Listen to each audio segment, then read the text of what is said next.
Hello, I'm Dr. Bill Waggoner. Welcome to today's Tuesday Tip.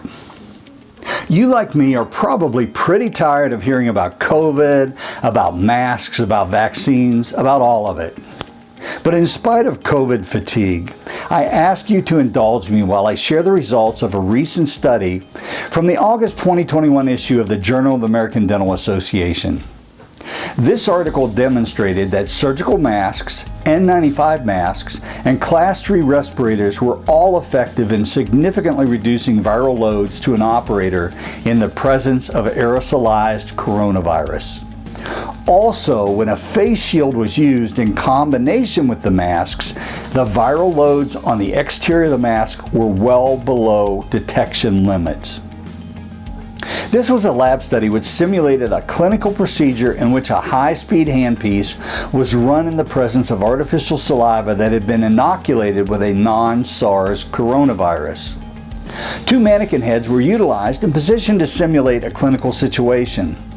The operator mannequin had viral samples collected in three areas: inside the mouth, on the external surface of the mask, and on the forehead.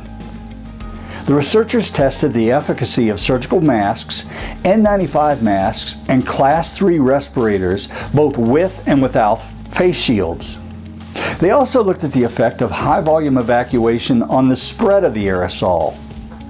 The simulated patient mannequin had a typodont in the mouth, and the artificial saliva that had been inoculated with the coronavirus was placed in the floor of the typodont. A high-speed handpiece was run for 10 seconds near the mandibular first molar to aerosolize the virus, and the aerosol was allowed to disperse for 60 seconds. Then viral samples were collected. As I mentioned previously, all three of the masks test as clinically effective in preventing virus from getting into the operator's mouth. However, high levels of the virus were found on the external surface of all the masks, indicating that care needs to be taken to avoid self-contamination while touching or removing masks. However, when a face shield was added, the viral loads on the external surfaces of the masks and the respirators fell to below a detectable limit. In other words, face shields are highly recommended when aerosol-producing procedures are performed. Another surprising finding and conclusion of this study is that the use of high-volume evacuation had no significant effect on viral contamination. This is contrary to the findings of some other previous studies.